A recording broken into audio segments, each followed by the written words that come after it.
Good morning, everyone. I'd like to ask our members to take their seats, please.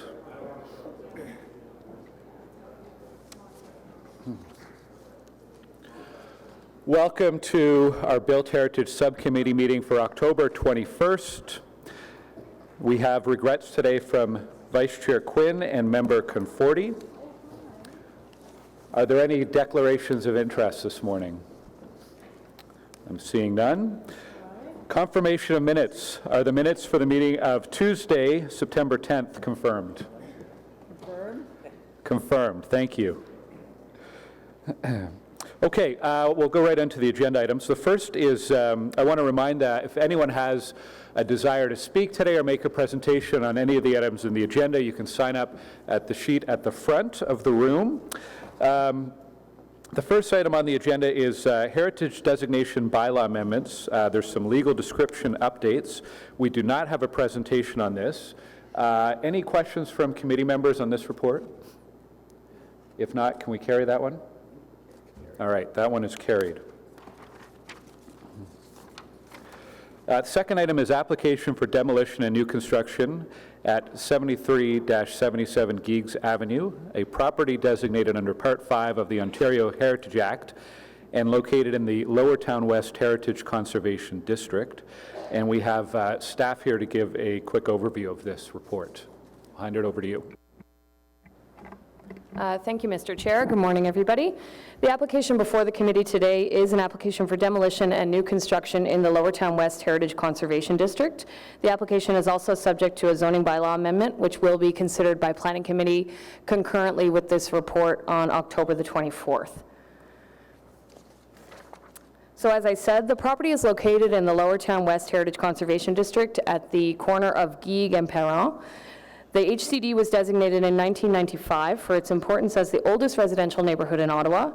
It's significant for its evolution over time and its association with generations of Ottawa's working class people, both English and French. The property is located at the northeast corner of Geeks Avenue and Perron. Immediately, the subject property is here at the corner. It is a two-story, flat roof, three-door row. And immediately across the street is a large red brick house with several additions that has been converted into a multi-unit residential building. To the north, at the end of Perron, you can see the Bruyere Hospital. To the west is the Basilica, the rear of the Basilica. Immediately to the south is a two-story apartment building with a high basement, this yellow apartment building. And then to the east along Geeks Avenue, you see a typical Lower Town streetscape of mixed residential buildings.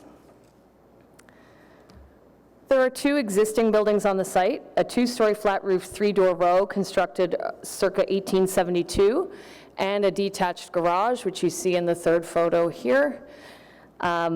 The row house was reviewed and evaluated during the Lower Town West Heritage Conservation District study and is a Category 4 building in the Heritage District, meaning that it has limited heritage value.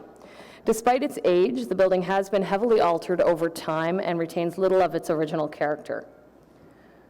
The Lower Town West HCD plan has guidelines related to demolition that discourage demolition of buildings of heritage significance. Further, they state that buildings of little significance can be considered for demolition where an appropriate replacement building is proposed. As this building is of little significance in the HCD and staff believe the proposed building is appropriate to the HCD, we have no objections to the proposed demolition. The proposed development is a 7-unit townhouse row with 1 unit facing onto Geeks and the remaining 6 fronting onto Perron. The setback is similar to other buildings on both Geeks and Perron. You will see here, this is the adjacent building on Geeks. You can see the building is set back slightly further than the building on Geeks, and then this is the adjacent building that fronts onto St. Andrew Street, and its setback is similar to these. So as I said, it's a flat roof building with 7 ground-oriented units. Each unit has its own entrance. The mass of the building has been broken up with 3-story projecting pilasters separating each unit. The top elevation is the Geeks elevation. The bottom elevation is the Perron. There's a corner tower feature at Guigues and Perron echoing other corner buildings in the district. There's a varied material palette, including brick, stone, stucco, metal panels, wood, and parging. And there is a proposed rooftop terrace for one of the units with 2 access points. One is an elevator to provide barrier-free access, and the other is a stair. So you can see these here. These images show the size. This would be the view along Perron at the rear of the building that faces St. Andrew Street, so the north elevation. And then the bottom is the rear elevation, which includes balconies and is clad in stucco. The Lower Town West HCD has guidelines regarding infill buildings that require new buildings to respect the scale, setbacks, architectural design, and materials of neighboring buildings. The proposed building is a contemporary interpretation of the flat roof doubles and row houses found throughout the neighborhood. In terms of scale, Lower Town West is characterized by 1.5 to 3-story building heights, with both historic and more recent buildings in the HCD that are taller than this height. The area adjacent to the subject property, as I showed in the photos earlier, is consistent with this, with heights ranging from approximately 2.5 to 3 stories. This northeastern section of the HCD is also defined in part by the Basilica and the Bruyere Hospital, both of which are in the vicinity of the subject site and are significant 19th century historic buildings that are taller and larger than most buildings in the neighborhood.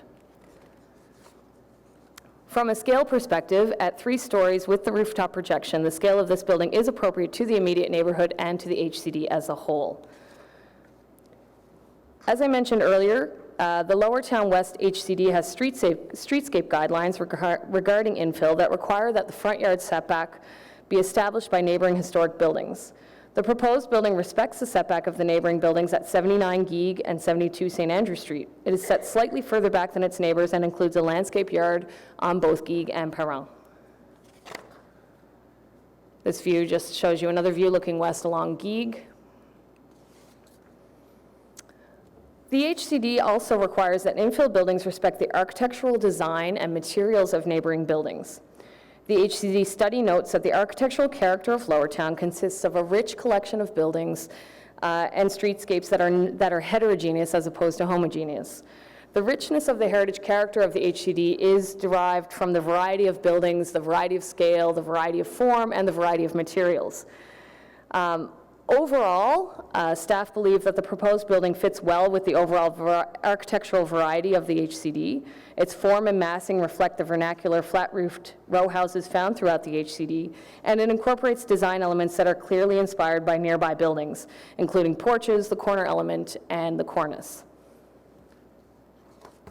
However, the cornice line and the material palette could be refined to be more in keeping with the character of the HCD. Staff are recommending that if the application is approved, conditions related to these 2 issues should be included. These photos show some examples of the type of building that I'm referring to when I talk about the condition related to the cornice. There's a strong tradition of flat-roofed row houses and semis in Lower Town, and these buildings are typically characterized by a strong, straight cornice.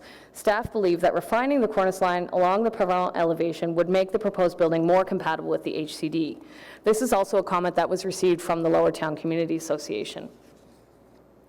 And then secondly is the material palette. Typically, buildings in the HCD have a simple palette of materials consisting of 1 or 2 cladding materials such as wood and stone or red brick with a stone foundation.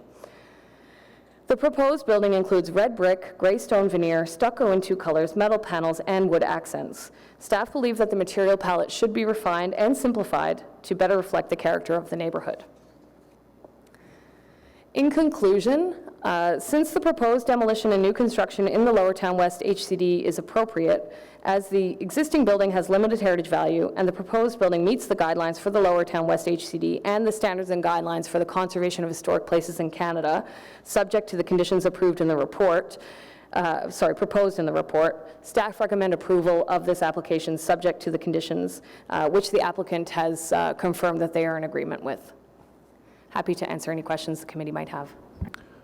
Okay, thank you very much. We're going to come back to staff at the end for questions for staff. We have three delegations on this item.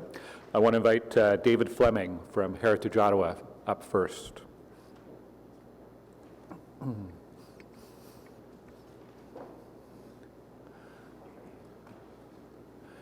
Morning, David. Thank you, Mr. Chairman. I'll be very brief. You have a copy of our brief on it. I guess we do support the recommendations quite strongly, and we're very pleased to see something like this come along. And we've had a lot of time to comment on this. I think it went back to early summer when we got the advance notice of it, and we were able to comment on it prior to the recommendations coming from staff. But we are, I guess we congratulate the proponent and the city on their efforts to arrive at a proposal that has the potential to make a positive contribution to the Lower Town West Conservation District. That's all I have to say. Thank you. Thank you. Any questions for Mr. Fleming? All right. Thank you, David. Next on the list, I have John Stewart. Mr. Stewart, good morning.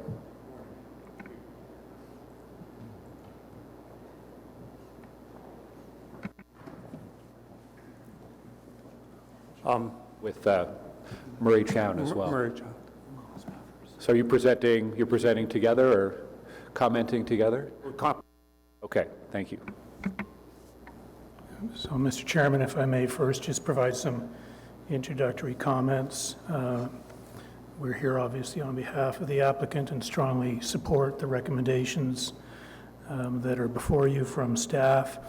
I just wanted to point out to members of this committee, you don't have the benefit of some of the other comments that were provided on this application in response to the site plan application. So there's a report on the planning committee agenda for Thursday, including recommendation to approve the site plan for this project. And I just wanted to highlight for you some comments that are provided in that report, which have not been provided to you because they were comments in response to the site plan circulation and not the heritage permit application. But some of the comments are as follows. 1, we support this project. It is an exciting start to revitalizing Lower Town. 2, the 3-story, 7-unit massing is a welcome addition to the neighborhood. It is desirable to have units front onto both Gig Avenue and Perron Avenue. 3, the scale of development fits well with other infill developments in the area. 4, bringing the townhomes and porches close to the street line contributes to the orderly streetscape character. 5, the style of architecture is appropriate for the neighborhood as it does not seek to replicate historic buildings or jarringly contrast with the historic buildings. I'm losing count. I think I'm up to 6. Wrapping the development around the corner of Perron and Gig Avenue is nice. And lastly, the property has been in disrepair for some time, and the redevelopment is welcome news. Thoughtful design will enhance the neighborhood. Mr. Chairman, members of the committee, I think you've got strong support for this application from staff. You've just heard from Heritage Ottawa, who indicate that they see this project as a positive contribution to the Lower Town Heritage Conservation District. I would, subject to additional comments that Mr. Stewart will make as our heritage consultant, I would strongly recommend that the committee support the staff recommendation and approve the application subject to the conditions as set out in the staff report. Thank you very much. I really don't have a lot more new information to add, but I thought the one thing that I was sort of intrigued with when working with the architect is that Jacques was originally chairman of the original LACAX in this area, and so this is probably 25 years ago, but in fact he, in the process of developing the design, he has undergone a number of iterations, including reducing the number of units, introducing larger porches, reduction of the material palette with accents at the windows and doors and cornice line. The facade materials are set on a foundation and do not extend below the ground level, floor level. The units are set on a base foundation that is continuous and provides a prominent visual feature that is common to residences in the area. The design and material vocabulary varies between groupings of units indicating property lines as illustrated on the site plan and the elevations. Where possible, there are canopies and porches at front entrances overlooking the street. A full expression was not possible due to the setback requirements of hydro. The fenestration pattern is broken up to provide some visual variety between bank townhouse units, and the ground floor windows along Perron Avenue were increased and set lower as they do on the Guige facades. I think what you see here today is, in fact, Jacques, he's gone through 23 iterations of this design in order to come up with something that he was comfortable with, and the recommendations to you to have a look at the cornice and to have a look at the palette are more than reasonable, and I think we're prepared to work within those requirements. Thank you. Okay, thank you. We'll do questions for the applicant first and then questions for staff after that. Councillor Brockington. Thank you, Mr. Chair, and good morning. I just want to make sure I'm clear that recommendation 2A and B direct staff to work with you, and it says the applicant to simplify, refine the material palette for the building, and 2B, the applicant reconfigures the cornice line of the building to better reflect the straight cornice lines that characterize the flat roof buildings. Are you in agreement with these recommendations? Yes, we've got no objections to those conditions. Excellent. And did I hear it correctly, this has gone through 23 different illustrations? Iterations, yes. Would you be willing to work for the Chateau Laurier? Very good. Podolsky. Yes, Councillor Brockington's question was the same as mine, if you agreed with the staff recommendation. I noticed that in the current design number 23, you probably missed some materials in the exterior design, and simplifying and reducing the number might be okay. The architect can use them in another project. Yeah, we may get to 25 or 26 before we're done. Member Halsall. Like my colleagues here, I'm impressed at the number of iterations this has gone through. I had a couple of smaller questions that were brought up by the Lower Town Community Association and actually in the Cultural Heritage Impact Statement. In the CHIS, it's suggested that photography during deconstruction may be used to document the material types and construction methods in case there's anything of the, I believe it was 1878 building that may be of interest to the community. Is that a mitigation measure that's still being looked at, or? It's one that's been recommended, and we haven't formalized that at this point, but it's something that I think would be very valuable. Okay, thank you. And the other one that I wanted to bring up is something that I've seen increasingly more commonplace in heritage projects like this, where an older building can't be salvaged or there are reasons to promote redevelopment. Is there an opportunity to reclaim some of the materials to do sort of a green demolition, or to incorporate some of the wood perhaps into what you've proposed here? Is that being looked at?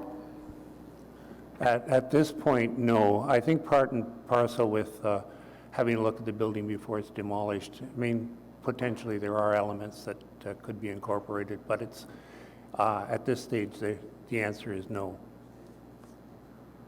Okay, thank you. Okay, thank you. Thank you, Mr. Chown. Thank you, Mr. Stewart. We're going to move on to questions for staff. Councillor Fleury. So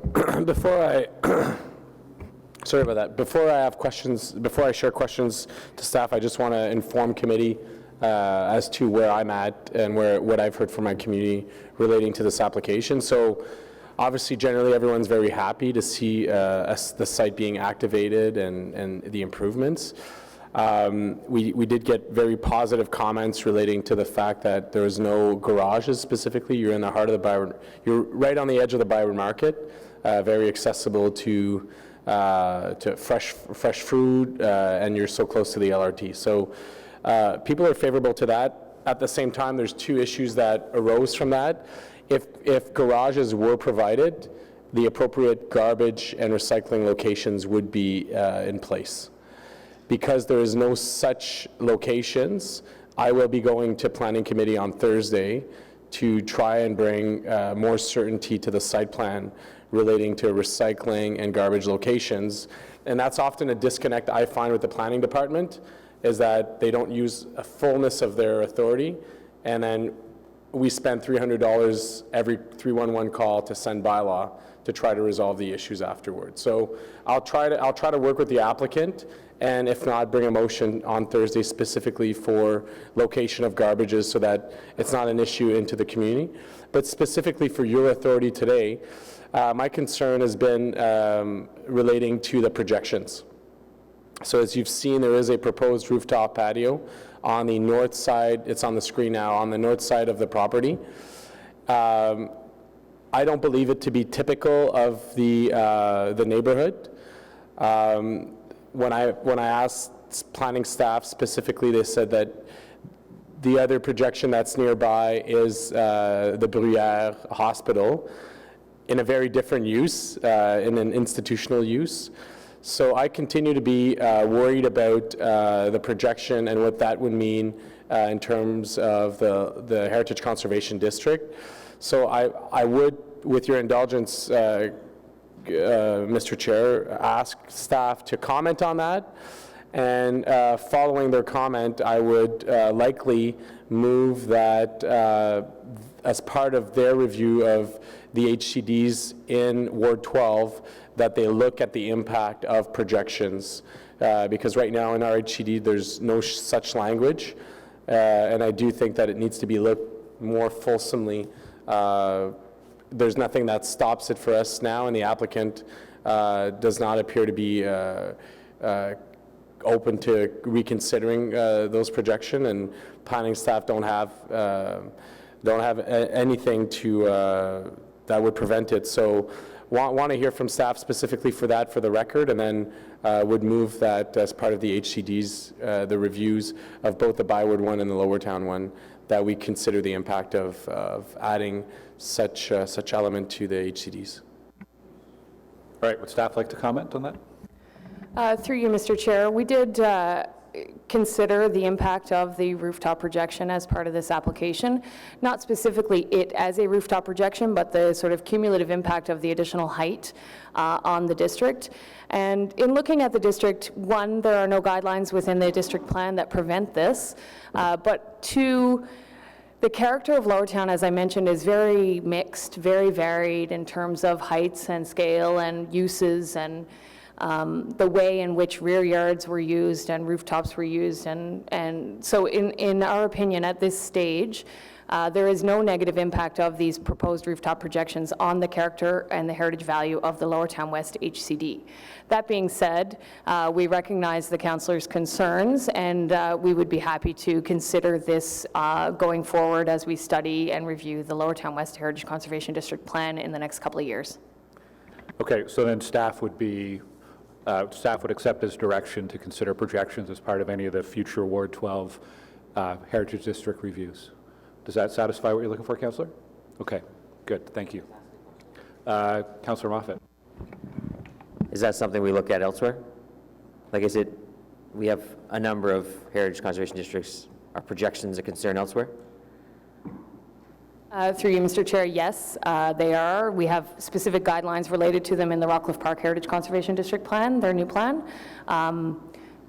I would say it's slightly different context in that there's not very many flat roof buildings in Rockcliffe, so they have more of an impact. But we would have to consider it as part of an overall study. Okay, thanks. Just want to go back to Councillor Fleury. So I just want to ask legal staff, because are we providing this direction as part of the minutes of this item? Like, what's the appropriate format to ensure that the direction, I respect that staff are in favor, but just for record's sake, what is the appropriate legislative, like, where do we land this? So we have a direction to staff. I want to make sure that it holds on record, so then when they are reviewed, not in terms of this application, but when the HCDs are reviewed in my area, that's an included element. Do we have staff from legal who can comment on that? Mr. Chair, that is something that certainly I think staff can look at under the Ontario Heritage Act when it reviews the HCD guidelines. In terms of level of formality, is direction enough to capture the intent of Councillor Fleury, or does it need a more formal motion? That's fine, Mr. Chair. Direction is fine. And then maybe just as a wrap up to this for me, it's great to see new buildings. It's too bad that we couldn't get the applicant to consider that you don't need to have everything and every tool. Like, there's impacts of this projection. It's, in my mind, not typical outside of the institution of Bruyère Hospital to have projections in this area. We'll correct it through the HCD over time. That said, I did have neighbors contact us as part of this application who wanted to add, who have existing heritage buildings and wanted to add a third floor patio, and were denied by the planning department. I'm talking 2, 3 very, very nearby neighbors. So I find it odd that in one way on an existing property, we would create those limits, yet on a new building where we have the opportunity to shape it, we would allow a projection. It's more of a comment, and obviously I would look to solve this issue through the more holistic way of the HCD, and share the applicant that it's not too late to remove their projections. Okay, thank you. Councillor Moffat. Sorry, just so we're not falling down some wormhole of speculation, can you comment on the notion that other people in this area have asked for projections and have been denied? Through you, Mr. Chair, I'm not aware of that, but I don't know the specific example the councillor is speaking of. Okay, Member Podolsky has a question. Yeah, my only contribution to question to staff is about clarity of language and meaning. I think the use of the term projection is a technical word that is lost on the public, and I think that if we're talking about small penthouses that alter the visual profile of the district, that's one issue. But I think the meaning, the intent of this discussion is about the use of flat roofs as rooftop terraces with the implications on privacy. So I think that when the next report comes on this, I think it should be really clear that it has to do with the use of roofs as spaces for recreation, entertainment, and so on, and make it clear that it is or is not the visual impact from the street, but it has to do with human activity. Okay. Any other questions for staff from committee members? All right. If not, you have... Did I have the question right? Staff? Sorry, I thought that was a comment. I would say we don't regulate the use of rooftops through the Heritage Act. So from my perspective, when we assessed this application, it was about the visual impact of the physical portion of the building that is higher than the rest, and not the use of it as a rooftop terrace. Just for my education, was that Councillor Fleury's concern, the visual impact, or was it the use of roofs? Combination. It's actually both are factors in the zone in my mind. Okay, thank you. Are the report recommendations carried? Yes, sir. Carried, thank you. And this will be considered from a different perspective at Planning Committee on Thursday. Okay, the next item on the agenda is creation of a new heritage tax rebate program for building restoration and the 2020 user fee schedule for heritage application fees. We do have staff here to give us a overview of the report. And I don't think we have any speakers signed up, but there is a letter on file from Heritage Ottawa in support of the report recommendations. Over to you. Okay. Thank you very much, Chair. This report was actually written by Ashley Kotarba. She's not here. She's traveling Europe right now, so I'm going to give the presentation. This is a good news heritage report. The proposals you see today flow out of the Mayor's Task Force on Heritage, and they're designed to strengthen heritage in Ottawa generally. Before we get into the proposal, I think we're going to do a quick review of the existing financial incentives so we don't confuse the two of them. We have an existing matching grant program that was increased this past year up to $300,000 from $150,000, and it was our most successful year ever in terms of the number of applications that we received. In terms of the types of work that this program offers, if you take a look at the screen, you can see it's majority of them are for things like porches and windows and repointing, are the vast majority of our applications. So they're small scale and tend to be focused on residential building types. This is actually an example of 3 images that received restoration grants under the existing program, from cedar shake replacement to porch restoration to window restoration. It's very important for these buildings to renovate themselves and restore themselves back to the original, and that's what the program's designed for. In terms of where these grants currently are going today, it's no surprise that there's a number of them all across wards, a number of wards in the city where designated properties exist, but the majority are focused in wards 12, 13, and 14, where the vast majority of housing stock exists, heritage buildings. So the new CIP for heritage, CIP is a community improvement plan, and the intent of this is to augment the existing program. It's not to change the existing program. And it's really targeted to larger heritage structures such as institutional, commercial, and multi-unit residential buildings. Think of 2, 3, 4-story buildings. And particularly, we're trying to offset the added costs of heritage restoration of a major project. So a building that's being restored to a new use, or a building that's being incorporated into a larger redevelopment project. So here's some visual examples of what we're talking about. So it could be vacant buildings. These are probably familiar to you. It could be part of a redevelopment where the church is kept, but the development occurs around it or attached to it. Or it could be the adaptive reuse of a church building, a former church building, into something different. And in all these examples, the cost of restoring the heritage component of the overall development is significant.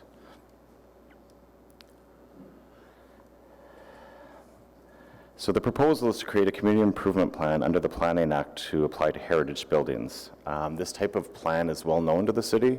We have one for brownfields today, and we also have it for certain areas that we're targeting reinvestment across the city. But this one will be specific just for heritage. If you think of the brownfields plan, you can think of, right now, development is encouraged to go there. We give the money to clean up the soil to allow development to occur, because the soil cleanup is very expensive.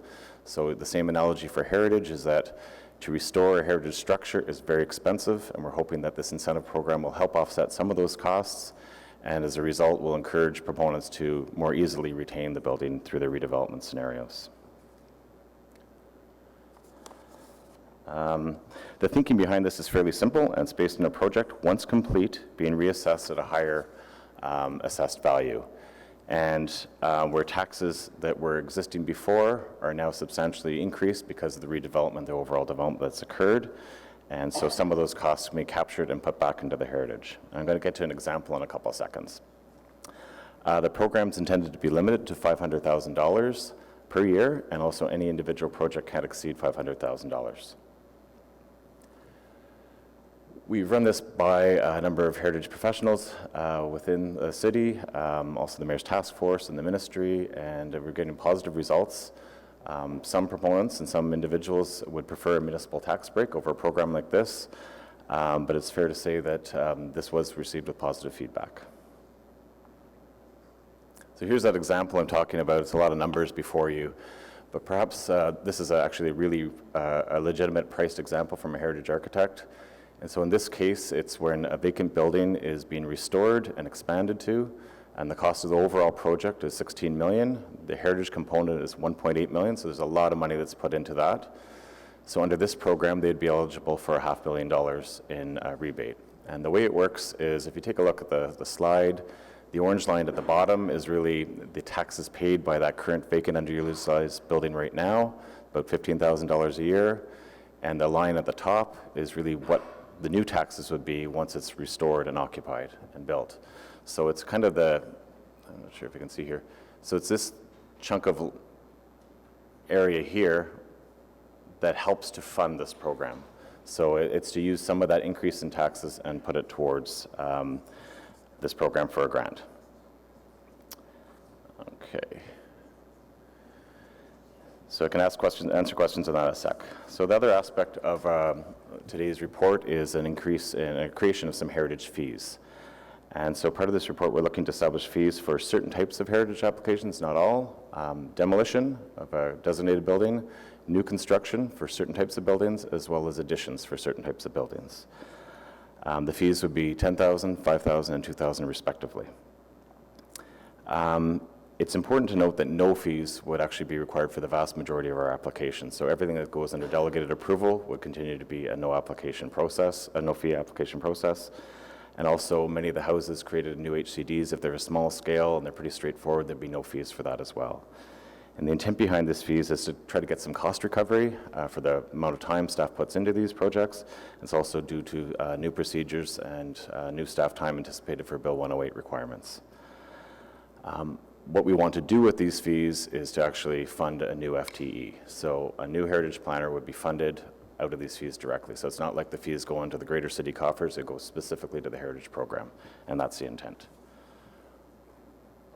We're right to recommendation. So really what we're recommending here, it's a twofold recommendation. There's 6 recommendations up top. The top 3 are about the creation of the new CIP, and the bottom 3 are about creating fees and creating the new heritage planner.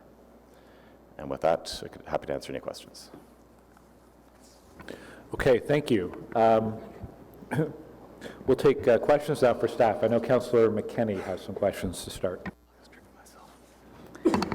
Thank you, Chair. Thank you, staff, for the report. It's encouraging. We have far too many vacant heritage buildings, some of them much more egregious than others, so you probably know where I'm going with this.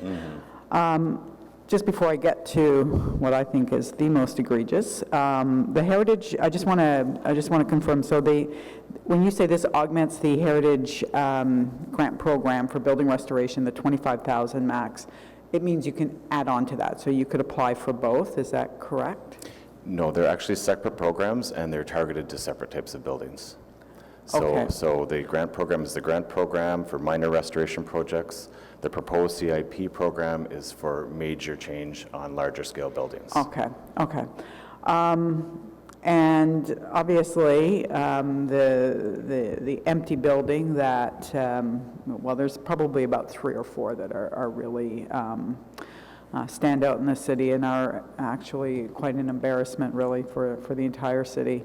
But the one in my ward, obviously, is Somerset House, and I actually have a meeting this week, I believe, with staff looking at what we can do to actually, if not get some action on this building immediately, then to take more direct action with the owner.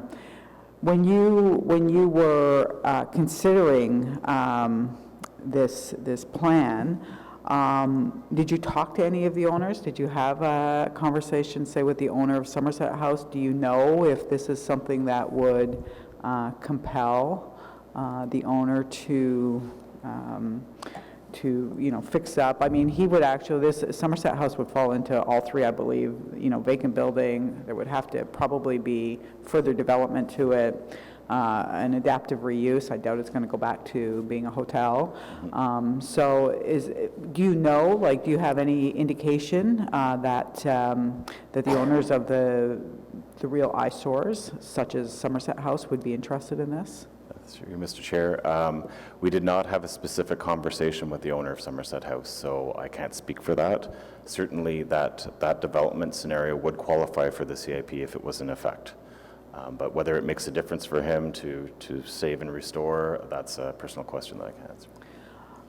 Do you know, when you were looking at other municipalities and what they've done, what impact it's had on the restoration for large-scale buildings in those cities? Yeah, we did best practices research for a number of municipalities across Ontario, and it's probably fair to say that the vast majority of them actually focused on a different program, on the Municipal Act program, where you can get up to 40% of your tax back, and could be matched through the province for the education fees as well. And so a lot of them focused on that program. Very few focused on a CIP. There was one or two that have good success with this type of program. But this was really, the reason we went to this one was really because of the types of buildings and issues that we were dealing with under the Mayor's Task Force, and we think it's the most appropriate program to help offset those costs for that type of development. That's not saying a Municipal Act program in the future couldn't occur, but for right now, we think this is why we targeted this one. And just last question, and again, I'm being a bit myopic and towards Somerset Ward, but 330 Gilmore, the old school board building, which I'm witnessing deteriorating. I'm hoping that it's on the task force watch list, but we're seeing we've got graffiti on it, windows have been boarded up, the chimney is starting to deteriorate. And I see it going into the same type of disrepair. So is that something that the task force is active on, and what measures are being taken to ensure that that building is not going down the exact same road as Somerset House? I can say yes, it's on the task force. I'm going to actually ask Leslie to comment further on that because she's living this more day to day than I am. Okay, thanks. Yes, 330 Gilmore is on the Mayor's Heritage Watch list. We have been working closely with the owner on doing stabilization measures and various things to prevent further deterioration of the building until such a time that it is redeveloped. Okay, I appreciate that, Chair, and but the Somerset House has been on the Mayor's Task Force watch, and I believe that it's deteriorated much further since then. So I just want to put it on the public record that 330 Gilmore is another important heritage building. It's empty. It's sat empty for years, and I'm quite concerned that it's being treated much the same as Somerset House.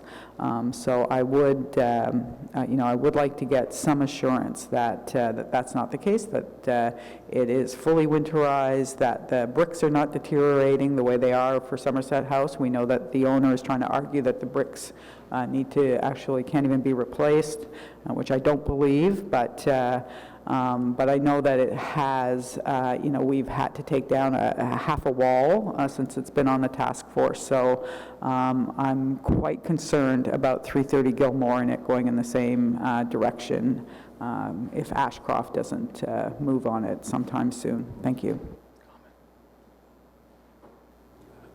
Any other questions for staff on this item? Member Podolsky?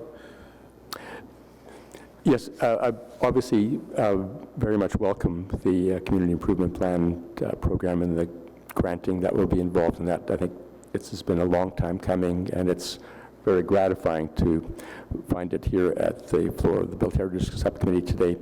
I had one question which had to do with the fees that would now be charged for demolition and new construction and alterations. I think that we understand that it's important to be able to self-finance the additional staff member that would be involved in CIP and other activities, but at the same time, I think we want to be assured that the fees are not a disincentive to property owners that are contemplating new construction compatible new construction in the Heritage District or Part 4 property, and also alterations.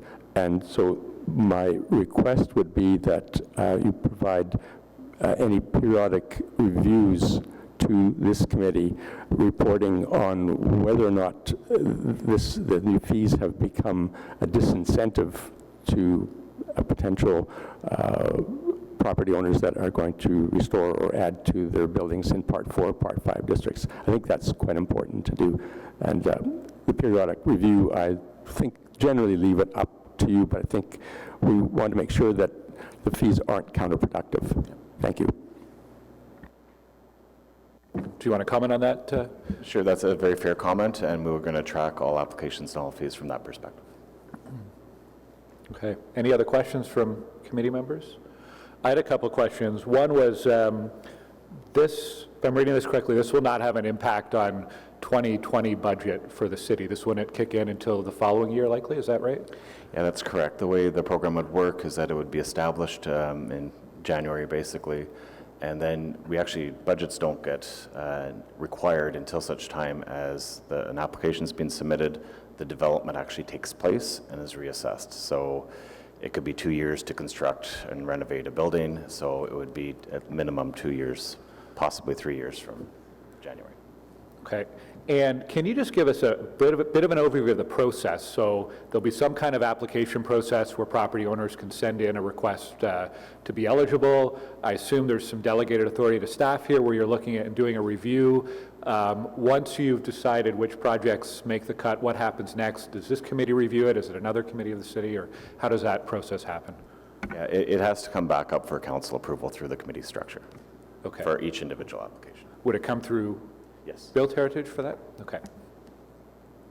A few quick comments. First of all, the Mayor's Task Force, Heritage Task Force, came up a little bit earlier in the conversation. We did meet last week with that group, and as part of that meeting, we have an overview of all of the at-risk heritage properties.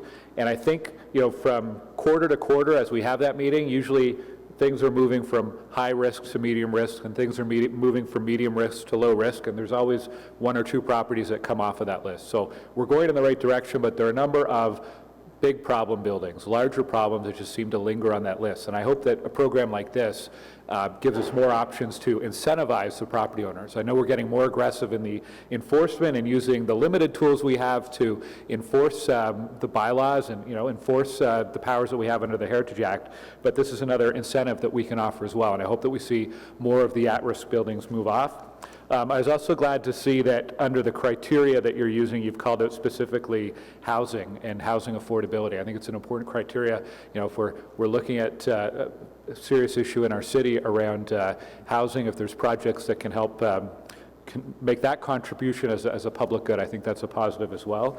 And I remember back in 2015 actually attending a lecture from Dr. Bruce Elliott at Carleton University.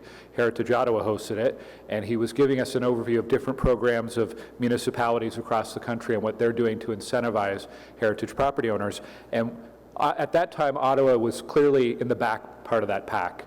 And I think programs like this help move us up into the leaders. So I'm pleased to see the work that staff have done on this, and I appreciate your work and the recommendations in front of us. Thank you. Are the report recommendations carried? Carried. Thank you. Okay, we have one more item on the agenda. We were going to receive a report on a property at 910 March Road known as Citizens House. And this was initially going to be a report recommending designation of the property. Unfortunately, over the weekend, the building was demolished. So we are going to receive a verbal report. And Member Podolsky has a motion.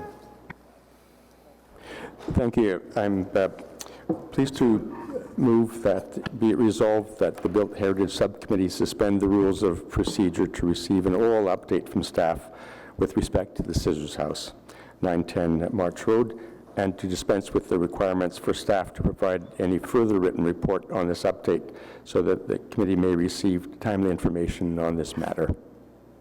Is the motion carried? Carried. Okay, I'll hand it over to staff for an update on what's gone on over the last few days. Thank you, Mr. Chair. I'll go back a little bit in time before the last few days, just to give a little bit more background. So the property at 910 March Road was identified on this former City of Canada's heritage reference list as a building of interest. At the time of amalgamation in 2001, it would have been added to the City of Ottawa's heritage reference list as all the lists from the former municipalities were combined. So it has been listed as a building of interest for some time. In the spring of this year, it was identified as part of the Heritage Inventory Project as a property to be added to the city's Heritage Register. Due to the spring flooding, all the properties that were located in Ward 5 were deferred to the fall. So this building was to be added to the register in November of this year. We received an application to demolish under the Building Code Act in September. That application was circulated to the Heritage Group as a result of it being on the Heritage Reference List. And staff evaluated the property and determined that we felt that it was of sufficient heritage value and that it met the criteria under the Heritage Act that we should bring it forward for committee and council's consideration for designation under Part 4. Unfortunately, the demolition permit was issued on Thursday of last week because there was no impediment under the Heritage Act to issuing that permit. And then on Sunday, just yesterday, the building was demolished. So there is nothing to designate. All right, I want to open it to questions if any committee members have questions. I know this is a bit of a sudden and unexpected news, but maybe just to talk about over the last week, last 3 or 4 weeks actually, what proactive steps you've tried to take in order to prevent this demolition from occurring? So, Mr. Chair, I can advise that when Heritage staff became aware of the demolition permit being submitted by the applicant, I did reach out to the applicant's agents to discuss if there was other options. They were pursuing demolition through the lawful means that Ms. Collins spoke about, but certainly I encouraged them to come in and meet with us to review any of their options up into including moving the house on the property. Property is about 3 hectares in size, and though it does have some constraints, it does front March Road, and so certainly we were open to reviewing options to move the house on that property. We were only designating the house and the modest front yard, but there was no interest in discussing that option. So up until this weekend, certainly the conversations were not leading to any positive outcome, which is why we brought forward the designation on an urgent basis using the authority we have in the official plan for such extenuating circumstances. Councillor Brockington. So if this recommendation to the subcommittee was pending, why would the city issue the demolition permit? Mr. Chair, these are 2 separate legislative processes, and this property was not designated under the Heritage Act, and the chief building official has to act independently and assess the application as it comes forward at the time. But the heritage staff are consulted as part of the circulation, and they indicated that this property would be recommended to be added, and it was deferred only because of a weather event this year. So am I correct in saying this would have been before the subcommittee's attention earlier this calendar year, had there not been flooding issue? Yes, Mr. Chair, but it was not before this committee and had not been issued a notice of intent to designate. Therefore, it was not applicable law for the chief building official to act independent, although comments had been received by staff. There was a lawful process followed here with respect to the issuance of the demolition permit under the Building Code Act. Okay, I understand the process. It just seems that there needs to be greater teeth if we know this property is coming and already has some history with the former City of Ottawa, on the new City of Ottawa's Heritage Reference List since 2001. Anyway, I appreciate the information. It's just disappointing. I certainly recognize the historical significance of some of these buildings in the old March Township and some of the great efforts with other buildings, particularly when March Road was widened, to save and preserve some of the older structures. Be nice to make the local newspaper aware of this matter. Councillor McKenney. What would have happened had we just said no to the demolition permit?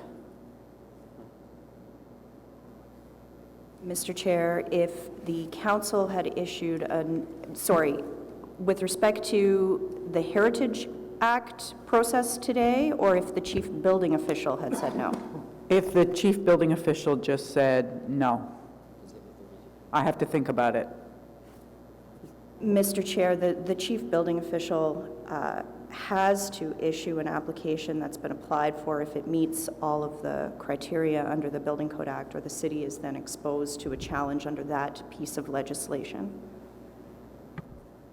And there's no way to delay that for a day? 3 days, I guess. We'll give it the weekend. Mr. Chair, perhaps staff can comment as to when all of the criteria had been met under the Building Code Act for the issuance of this demolition permit. If I may, I get requests for demolition regularly, not frequently, but regularly. And often what I do is I don't hold it up on purpose, but I certainly hold it up until I understand what is going to be it's going to be replaced with. So I'll give you an example. I'll just pull one out of my hat here. Norman Street, the developer owned 5 or 6 homes. They were, ready to come down, and they had an application that had been approved for a high-rise. But before they took down those homes, I met with them, I met with the community. We said, no, not until we have a plan in place that shows what is going to replace it. So they weren't ready to build right away, so we worked with them to ensure that there was going to be some soft landscaping, that there would be no parking in the, on the site, there'd be a couple benches. So these sorts of things take some time, and I certainly, in this case, wasn't doing it just to hold up the process, but I was certainly doing it to ensure that we had a plan going forward. So I just, wonder why something like that couldn't have been applied in this case. And I haven't been involved in the whole process, so I'm asking that honestly. I'm not. Thank you for the question.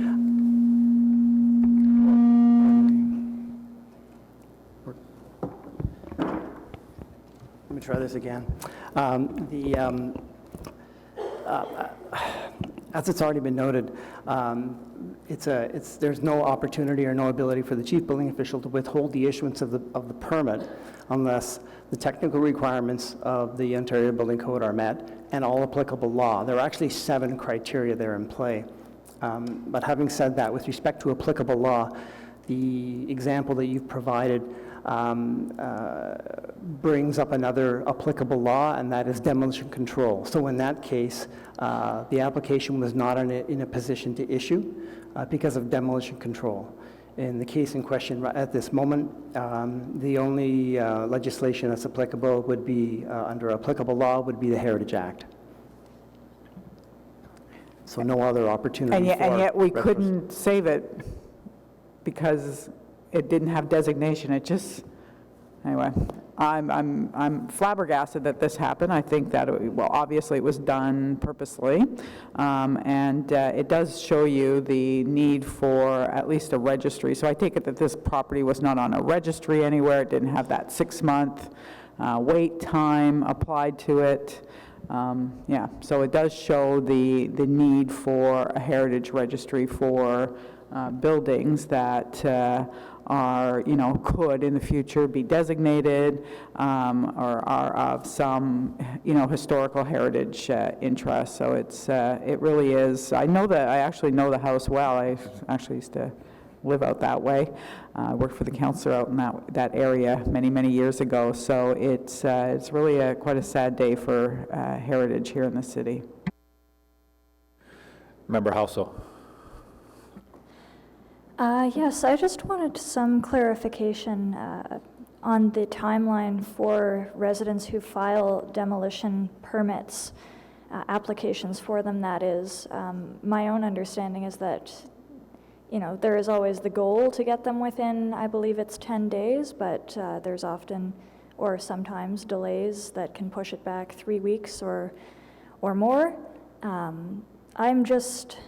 It's that 3 days that we keep coming back to, the difference between Thursday and Monday. And I guess in addition to what the actual timeline, if we were up against one to issue a demolition permit, and I'd follow that with a question on whether we see this final addition to the Heritage Register, this last group that are coming in November, if this is going to be resolving this issue or if we should be looking further.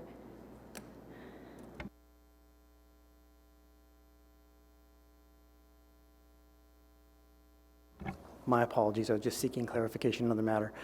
With respect to the building code, yes, it's a mandatory obligation for demolition permits for a process of this nature for 10 business days to be completed. In this case, the application was received deemed complete. We did undertake that application review within the timelines, and there was some minor outstanding matters that had to be fulfilled. Those were fulfilled, and the application was approved on that basis. So at that moment in time, it had crystallized, and there was no opportunity for the chief building official to withhold the issuance of that permit.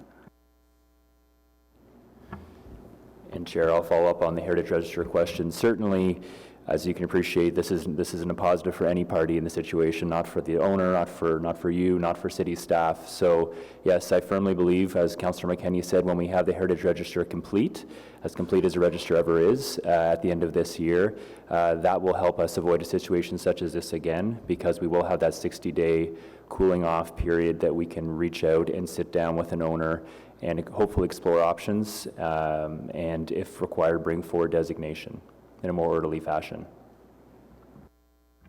Mr. Chair, for clarification, the notice of intent to designate would not have been valid under the Act until Council issued the notice of intent to designate if this rose on Wednesday. Member Podolsky.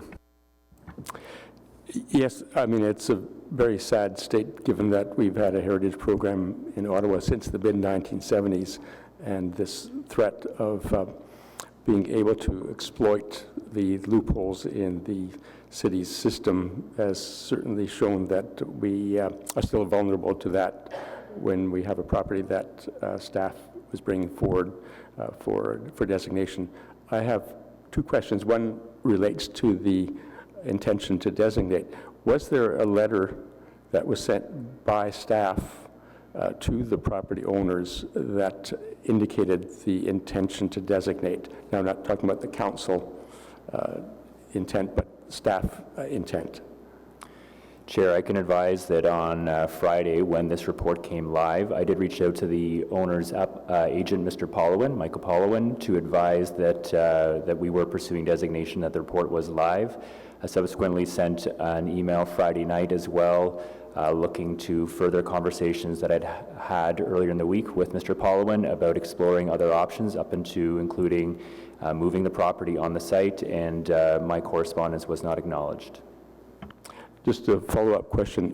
Was there any indication to staff many months ago that the owners were seeking to demolish the building?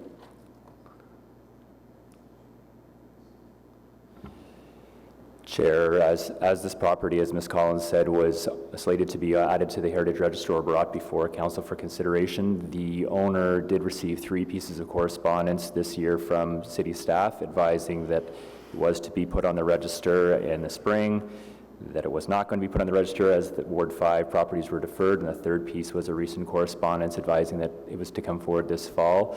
And yes, during that time, the owner's agent did acknowledge that there were interests in having the house removed from this property, and that the property was subject to a sale. And at that time, we did encourage them to pursue other options. We did not believe that the house was that close to being demolished, or that an application we put in that fast. Otherwise, we would have brought a report forward to this committee sooner rather than today. Just not a question, but a comment. Like many others around this table, I think that it appears that with a good lawyer, a property owner that is intending to demolish something simply seemed to have outmaneuvered the city in this case, and the result is the demolition this weekend. And I hope we can learn something from that. Councillor Moffat? Sure. Just to seek further clarity on one thing you said. The lawyer for the applicant Michael Paulowin, was well aware that the city was going to designate this property. So from a heritage perspective, from a heritage conservation perspective, Michael Paulowin was well aware that the city was going to try to protect this property, and it still got torn down. Yes, Chair. Mr. Paulowin is representing the property owner in this matter. It's quite the heritage advocacy right there. I just wanted to ask staff for clarity. This isn't the last time something like this may happen. We will have our heritage register in place with nearly 3,000 buildings, which gives a longer period to consider solutions. In the past and going forward, when would staff, move in aggressively like they have done in this case? What are the criteria you're looking for that would lead you to begin that designation process? Does that make sense? I'll give it a try, and you can tell me if I've got it right.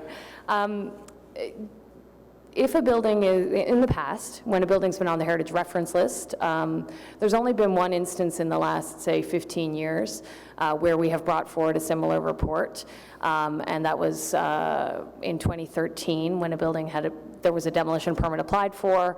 It was referred to staff because it was on the heritage reference list. We evaluated it and determined that we felt that it met the criteria under the Heritage Act and was significant enough that it warranted this type of urgent action.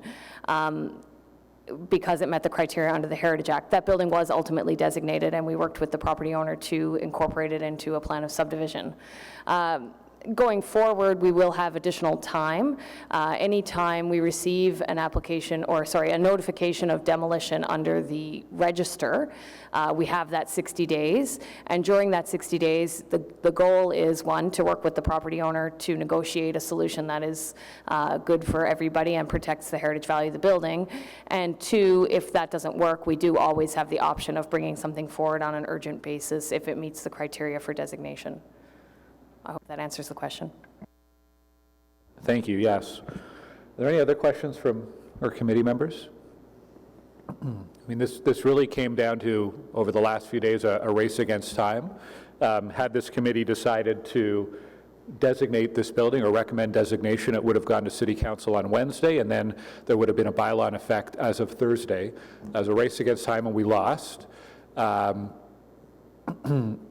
It's unfortunate because these, along March Road and in a lot of the, communities in Old Huntley Township, Goulburn Township, March Township, there aren't many of these buildings left, and they do add a lot to the fabric of the community and of urban life there. If you go down March Road, there's 3 or 4 stone buildings that are still there, and they're being used and part of the community, and certainly add a lot to the urban, they're beloved buildings. So it's an absolute shame that this one was lost over the weekend.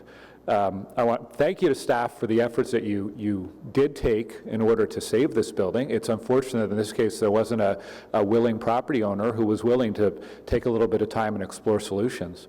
I know Councillor Brockington wanted to Sorry for chiming in again. Just on process, when we entertain recommendations for properties on the heritage registry, must they come through this subcommittee? Like if there's an urgent matter, you can't go straight to planning or even council? It has to come through here. Okay. Through you, Mr. Chair, the Ontario Heritage Act requires that in order to issue a notice of intention to designate, it has to be after consultation with the Municipal Heritage Committee. That's a good clarification. Thank you. Okay, because it's a verbal update, we don't need any motion to accept it, but we'll end the conversation there. This was supposed to be a good news built heritage with the community improvement plan and the incentives, and it's unfortunate we have to end on a negative note. But are there any in-camera items today? Any notices of motion for consideration at a subsequent meeting? Any inquiries? Any other business? And then on adjournment, is the motion carried? All right, we're adjourned. Thanks, everyone. Our next meeting is Tuesday, November 12th.